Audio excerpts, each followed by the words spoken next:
नमस्कार, जोहार झारखंड में आपका स्वागत। मैं राहुल ओझा आपके साथ। हजारीबाग के HBMCH कैंपस में मामूली बात को लेकर मेडिकल स्टूडेंट्स और दवाई दोस्त दुकान के कर्मचारियों के बीच संग्राम छिड़ गया। आधे घंटे तक उपद्रव होता रहा। गुस्से से आग बबूला मेडिकल छात्रों ने दवाई दोस्त के कई कर्मचारियों की धुनाई कर दी। दरअसल कुछ मेडिकल छात्र दवा लेने दवाई दोस्त दुकान गए थे, तभी किसी बात को लेकर कर्मचारियों और मेडिकल छात्रों में कहासुनी हो गई। कुछ देर बाद कई मेडिकल छात्र आ गए और हंगामा करने लगे। पूरी वारदात सीसीटीवी कैमरे में कैद हो गई है। दवाई दोस्त के पीड़ित कर्मचारियों ने दोषी मेडिकल छात्रों पर कार्रवाई करने की मांग की है।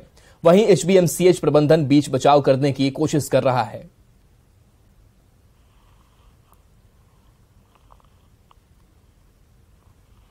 बिना कहे पूछे डायरेक्ट मारना शुरू किया, बोलना शुरू किया, हजारीबाग मेरे बाप का है, सदर हॉस्पिटल मेरे बाप का है, सेविकारी मेरा है, यहाँ कौन बोलेगा, कोई नहीं बोलेगा। दी अब बहुत मार मारा, 5 मिनट बेहोश भी हो गए थे, लेकिन उन लोगों का कोई ये नहीं हुआ। बाकी बात तो CCTV फुटेज में देखे भी, और उसके बाद जब वो लोग CCTV फुटेज देखा उसके बाद भी वो लोग बंद कर दिया।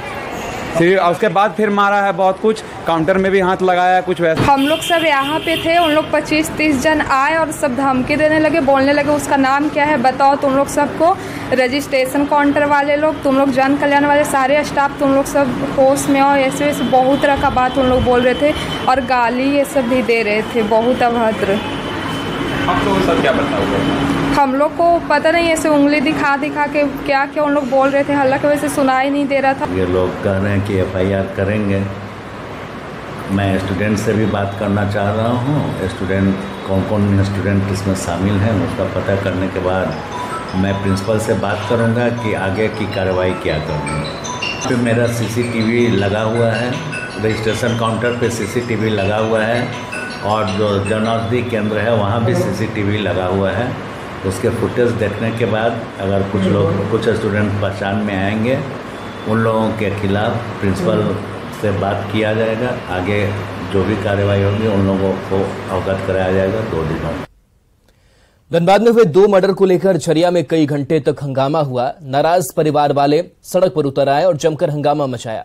उग्र भीड़ ने PCR वैन में भी तोड़फोड़ की। इसके चलते पुलिस वालों को जान बचाकर भागना पड़ा।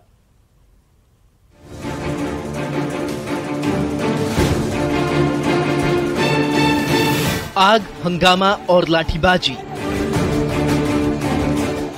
हंगामे की सनसनीखेज तस्वीरें आई हैं झरिया से, जहां हत्या की 2 वारदातों को अंजाम देने वाले अपराधियों की गिरफ्तारी नहीं होने से नाराज उग्र झरियावासी सड़क पर उतर आए और तोड़फोड़ पर उतारू हो गए। लाठीधारियों का हुजूम दुकानों पर गुस्सा उतारने लगा। ऑटो में तोड़फोड़ की गई। उग्र भीड़ ने झरिया पुलिस के PCR वैन पर हमला कर दिया। हालात इतने बिगड़ गए कि झरिया पुलिस के जवानों को PCR वैन छोड़कर भागना पड़ा। झरिया वासियों का गुस्सा झरिया पुलिस पर फूट पड़ा। राम बाबू के फांसी होना चाहिए। क्यों बैठे झरिया थाना, क्यों हाथ पांव धर के बैठे हैं? किसी को माँ के कोख सुना हो रहा, किसी को मांग सुना हो रहा, किसी का बच्चा टूअर हो रहा। क्या इंसाफ है? किसी का बांध टूअर हो गई, कोई मेरा भाई को लाकर देगा? 31 जुलाई को धनंजय यादव की हत्या कर दी गई थी। इस वारदात के 16 दिन गुजर गए हैं, पर झरिया पुलिस के हाथ अब तक खाली हैं। 8 माह पहले भी इसी इलाके में निरंजन ताती की हत्या हो गई थी, पर उसके हत्यारे भी अब तक नहीं पकड़े गए। झरिया पुलिस की नाकामी से नाराज झरिया वासियों के सब्र का बांध अचानक फूट गया और उग्र भीड़ सड़क पर उतर आई। कई घंटे तक हंगामा होता रहा। लाठीधारी उत्पात मचाते रहे और झरिया पुलिस बेबस बनी रही। बाद में धनबाद से अतिरिक्त पुलिस बलों को घटनास्थल पर बुलाया गया। घटनास्थल पर अब भी हालात तनावपूर्ण है। आरोपी का बिल्कुल पहचान है, बिल्कुल पहचान है। तब भी अभी तक कुछ कार्रवाई नहीं हुआ ना, कुछ भी नहीं होने को तैयार नहीं है। पुलिस खाली बोल रही है कि हम कॉन्फ्रेंस करेंगे, जल्द कॉन्फ्रेंस करेंगे। क्या कॉन्फ्रेंस कीजिएगा आप? 8 महीने से कॉन्फ्रेंस नहीं किए, अब 17 दिन भी बीत गया। किस दिन कॉन्फ्रेंस कीजिएगा? क्या कॉन्फ्रेंस, क्या हासिल आप तो अभी तक किए? ये जनता को बताइए, जनता मांग रही है जवाब। 2 हत्याकांडों को लेकर उबले परिवार वाले झरिया की सड़क पर कई घंटे तक उत्पात मचाते रहे। PCR वैन तक को निशाना बनाते रहे, पर झरिया पुलिस तमाशा देखती रही। अब अतिरिक्त जवानों के आने से हंगामा शांत तो जरूर हो गया है, पर हालात अब भी तनावपूर्ण बने हुए हैं। संजय गुप्ता, News 18 धनबाद। नई दिल्ली के कांग्रेस दफ्तर में पार्टी अध्यक्ष मल्लिकार्जुन खड़गे, राहुल गांधी और केसी वेणुगोपाल की मौजूदगी में झारखंड के पार्टी नेताओं की बैठक चल रही है। इस मौके पर झारखंड प्रदेश कांग्रेस प्रभारी अविनाश पांडे और प्रदेश अध्यक्ष राजेश ठाकुर के साथ साथ मंत्री आलमगीर आलम और रामेश्वर उरांव समेत 35 नेता मौजूद हैं। बैठक में झारखंड के ताजा सियासी हालात के साथ साथ लोकसभा चुनाव में सीट बंटवारे के अलावा झारखंड कैबिनेट में फेरबदल पर भी मंथन होने की उम्मीद है।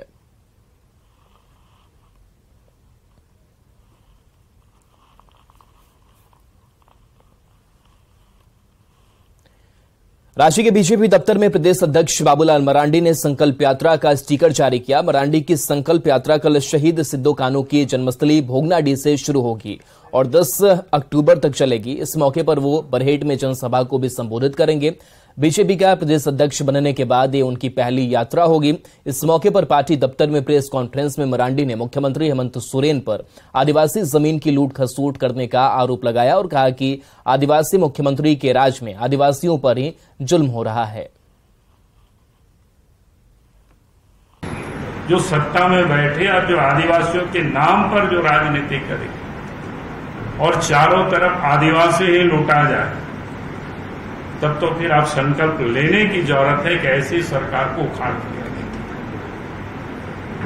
क्योंकि भ्रष्टाचार भी इस राज्य में इस कारण से है क्योंकि राज्य में जो मुख्यमंत्री है वो भी कोई आदिवासियों को नहीं छोड़ा है। आदिवासी मुख्यमंत्री होकर के आदिवासियों को ही इन्होंने खूब लूटा है और नाम बदल बदल करके लूटा है। भाई ऐसे भी कोई फ्रॉडिज्म करता है तो जहां जिस राज्य के मुख्यमंत्री अगर इस प्रकार से के हो तब तो फिर उस राज्य में तो लुटेरे ही फले फूलेंगे, अपराधी ही फले फूलेंगे। इसलिए आप देखते होंगे इस प्रदेश में कानून व्यवस्था भी बिगड़ी हुई है, विकास का काम भी ठप पड़ा हुआ है, भ्रष्टाचार चारों तरफ सर चढ़ करके बोल रहा है। साहिबगंज में कल से शुरू हो रही बीजेपी की संकल्प यात्रा पर कांग्रेस ने सवाल खड़े किए हैं। झारखंड प्रदेश कांग्रेस के प्रवक्ता राकेश सिन्हा ने कहा कि बीजेपी के पुराने नेता बाबूलाल मरांडी को पचा नहीं पा रहे हैं, इसलिए बीजेपी में डाइजेस्ट कराने के लिए बाबूलाल मरांडी ये यात्रा कर रहे हैं। कल देखने को मिलेगा कि कितने लोगों का विश्वास बाबूलाल जी पर जगा है। हमें तो नहीं लगता कि एक भी भारतीय जनता पार्टी के नेता कल के इस यात्रा में सम्मिलित होंगे। और जहां तक बाबूलाल जी का यह कहना कि झारखंड वाजपेयी जी ने दिया है, तो स्वाभाविक तौर पे अब बाबूलाल जी की याददाश्त भी चली गई है। यह राज्य अगर किसी ने दिया तो वो कांग्रेस पार्टी ने और सोनिया गांधी ने दिया है। कांग्रेस नेता राहुल गांधी को झारखंड हाईकोर्ट से बड़ी राहत मिली। उच्च न्यायालय के ताजा फैसले के बाद मोदी सर ने